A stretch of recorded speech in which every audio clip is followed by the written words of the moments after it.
Suffering. Why is there so much suffering? Almost everybody. It is the question many ask. And you might have. Even Jesus, the Son of God, asked, my God, why have you forsaken me?" while hanging on the cross. David, the man after God's own heart, asked, "Why do I go all day mourning?" Job, the man God vouched for his perfectness, said when tested, "Oh, that my grief was fully weighted, and my calamity laid with it on the scales. For then it would be heavier than the sand of the sea." It is a question that left many unable to comprehend the existence of a living God. They struggle to picture a loving God and the suffering in the world on the same canvas. We experience pain and suffer to various extent and for various reasons. The reason behind suffering seems to be that we have tolerated the intolerable, accepted the unacceptable, and coexisted with the inhospitable. We have tolerated, accepted, and embraced the suffering and injustice in our lives, in the lives of our neighbors and of those that are far. The things we passively tolerated we gradually accepted. The things we accepted became part of our life by default. Then it all got worse, suffering jumped off from our neighbors to us, and that which was far came close. The reason we tolerate the pain and suffering in and around us is not because we lack resources, money, time, knowledge, or any other thing, but we lack love for ourselves, for our neighbors, and for those that are far. We accepted it because we lacked faith that enables us to change the situation, and we coexisted with it, for we hoped not for better. Love. We accepted suffering because we have not loved ourselves enough, others even less, and those that are far the least. Our good is beneficial to others in many ways, so the good of our neighbors near and those afar. We are yet to grow to love ourselves enough to not tolerate, accept, and coexist with anything destructive to us, either physical, emotional, or spiritual. Some of us suffer from the lack of self-love. We ought to love and care for ourselves spiritually, mentally, emotionally, and physically. We ought to value and treat ourselves as a person who deserves love and care. After all, we are enlisted as primary carers and lovers of ourselves. Thus, we are to seek what constitutes our well-being. However, we can also suffer from an excess of self-love. We should not love ourselves at the expense of others. We should not love ourselves so excessively that we turn a blind eye to the pain and suffering of others. Guilt is a form of torment, and we can't drown it with excess. Self-love should grow and be a yardstick to what we wish, say, and do for others, near and far. As Jesus said, love your neighbor as yourself. It is this mutual love and care for one another that makes for the love and care of all. Purely caring and loving self cannot achieve its end goal, for our care and well-being is linked to others. We live in an open-plan world, no matter how high our walls are. Much of our joys and fulfillment comes through others. And many of our emotional, mental, and physical inflictions come from our fellow humans. How can I ask why there is much suffering if I am indifferent and have not enough love to give a helping hand, and do all I can? We ought to feel the pain of others and try to be a source of relief and comfort in any way we can, or by taking up their cause as ours. If not, how could we expect others to do that for us? Did not Hitler start with a group of people? If we stopped early when he persecuted the Jews, we could have saved the lives of millions of innocent lives in Europe and North America, and the lives of soldiers who died to reclaim the freedom we complacently lost. The world went backwards by decades due to the loss of human lives, finance, and resources. What was spent on the war and the time that it took to rebuild it could have greatly advanced humanity. The world is like a mansion with hundreds of rooms. We can't neglect the fire in one room just because we are on the other side of the mansion. The smoke pollutes our perspective, polarizes our view, and desensitizes our consciousness. We must not wait to see how much of it burns without warming up our walls. We should run at once to help at the flickering of a spark as if it was in our room. By helping others, we can prevent the spread of diseases and learn from disasters that arise. That is how the love for others can be love for self. For the more we try to eradicate the suffering or any need in the lives of others, the more we learn to tackle it and minimize our chances of having it. True love for self makes us love others, and the love for others makes for us to love ourselves. As Jesus said, we should do unto others as others would like you to do for you. Even the law of cause and effect supports this. Not all of us have the privilege of being able to acquire the skills, knowledge, resources, protection, and other things, including the chance to fail and still survive, which makes for a successful life. If we can have a love for others, we should be working on improving and changing the lives of others. Not all success and satisfaction come from personal achievement but also from the impact and change we make on the lives of others. It could be a small or great act. Most inventions and leaders of society came out of the desire to care for people. We all do not have the same needs. Some emotional and psychological pains can be terrible despite abundance. And it starts now. Not when we become successful or have a breakthrough. Not all of humanity's needs demand of us being wealthy to respond to them. Some need time, advice, someone to talk to or a helping hand. If we love others, none of us would need to be hungry, upset, alone, or suffer. God has provided all in abundance, for there are enough clothes, food, ability to love and care, people, power, and knowledge. The question is, are we bothered? Once when Jesus asked the whole point of the law, it is love God with all your heart and love people as yourself. That is how the world is designed. It works only by love. We all know few people who loved others as much as they loved themselves. These individuals loved and were bothered by the plight of their own and others.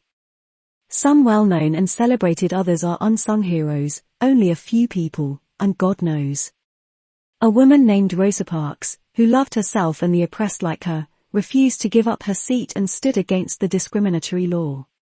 She was not relying on the mighty power that backs her, the reputation she built, the extraordinary strength she possessed to bear whatever retribution may come her way or the connection that could see her through it.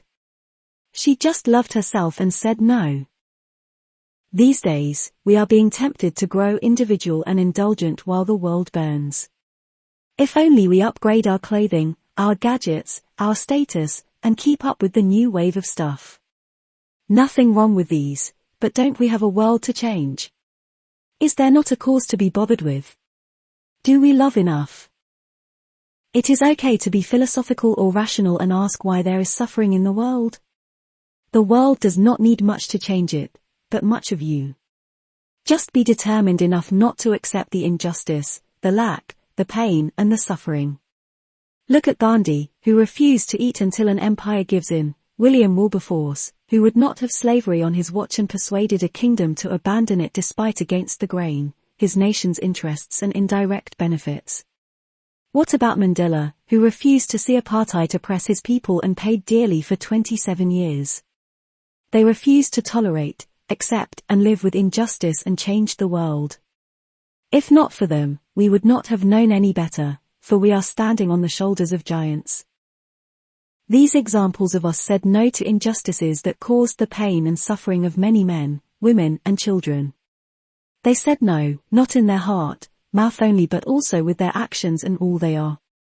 They gave themselves to the cause of many and made the world a better and pleasant place to live, for us who came after them. They went through a lot. Was it worth it? It was in the end. It was worth it millions of times. These people represented and freed millions of people. Love for their fellow human beings mixed with faith endowed them with an extraordinary force for change. None of them are what we can call genius but were bothered and determined because they loved. This is not a call for a revolution, but a move of love marked with peace. Faith. Though we love, we need to believe in making a difference in life. One of the most important and potent substances is faith. Faith has the power to manifest the imaginary to reality. It has a creative force. One common thing most world changers have is faith. They believed it could be done. If one met Bill Gates in his teenage years with his braces and heard him say he believes to place a computer in every house, one could be tempted to pinch his cheeks and try to wake him up from his naivety. How about the Wright brothers who dreamed of flying? How absurd it is to those who heard them. It must have sounded like an exercise in futility. Look at us now. We fly not only transatlantic but to outer space. By faith, they opened up a realm of flying that was closed and unavailable. It is faith that gives us wings when we believe and go after it. Only believers can change the world. It is the believers who did the miraculous. The greatest indictment God has against humanity is not our failures but our unbelief in Him, His Son Jesus, and the miracles He has for us. Because without faith, nothing can be done. You can't plan for a better future, do business with anyone, have a relationship or live a life of peace if you do not believe. You must believe that hundreds of things work to survive a day. Those who believe develop their idea that changes their field of expertise. It took not only ingenuity but belief to their success despite the naysayers and repeated failures. Most of us love and are bothered but are in unbelief at the possibilities of a better future for all. Others believe but are yet to be bothered with the labor of love and joy required to change themselves and the world. Those of us who believe and are bothered are stepping out of the sidelines into the playground. That is done only by faith when you believe it can be done despite the odds. How about Edison, who can't have it but lights up the world, despite 1,000 failures? These were determined with a consistent drive that was able to shape the world. Why? Because they believed it could be done though it was not tried or done before. Jesus summed it to the one who believes all things are possible. Hope. Many have love, faith, and have tried to change their world for the better. However, many were discouraged and quit as the bumps and resistance bruised them. As Mike Tyson said, everyone has a plan until they are punched in the face. If we only knew the greater the change, the greater the resistance. If we only knew how many times Edison has to try to light up the world. If only we knew how many years of his life Mandela had sacrificed in hope for the freedom of millions. These examples realized their dreams through perseverance. Faith is fine for it fills us with expectation, passion, and enthusiasm, yet it is perseverance that makes for a sustained push to accomplish a cause. It took 1,000 tries, a burned-down laboratory and other painful setbacks to create a lamp. Now it saves millions of lives and lights houses all around the world. Looking back, it was worth thousands of tries, if it is to light up the world. And there are many ways to light up the world. In times where faith seems hard to come by, we shall hope in hope against hopeless circumstances. It is not only the promising circumstances that should encourage us to hope but also the absence of it. Who needs hope when all is bright, fair, and merry? The strength of our hope can only be measured by how unpromising and bad a situation is and how positive we feel about it. And hope is not passive but persistent, enduring, and confident. Imagine hoping to change a country's destiny while you are in prison for 27 years, and you are on the island. What makes you hope that you would change the lives of millions and inspire billions? Hope with unrelenting action never disappoints.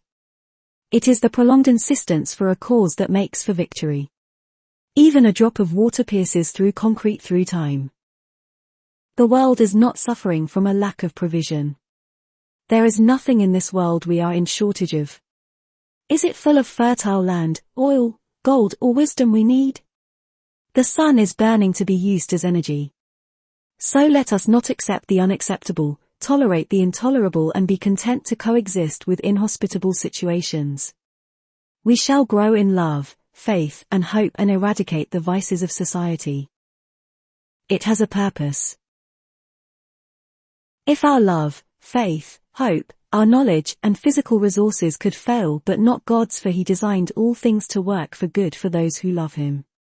Though cruel to think so, adversity is not without its benefits. It took the First World War to allow women to vote. A Second World War to lift the human rights of the citizens of the world. How can we empathize with the hurting if we have not pained before? Even Jesus, the Son of God, came to the earth and took baptism in the suffering of humanity, in its worst form, so He can empathize not mentally but with the core of Him and become the Savior and fit Savior and advocate our souls. The most refined men came out of adversity. The humblest and graceful man I ever met was a Holocaust survivor. Though I was a waiter, he pleaded with me, so he called me a son for the night. Though he could have a sense of entitlement or respect, he humbly desired to relate and to be seen as a father rather than a dignitary in memorial of his suffering. Adversity is not there to crush us but revive us to the best of our qualities. Has not Mandela sought reconciliation and forgiveness rather than justice after 27 years of incarceration?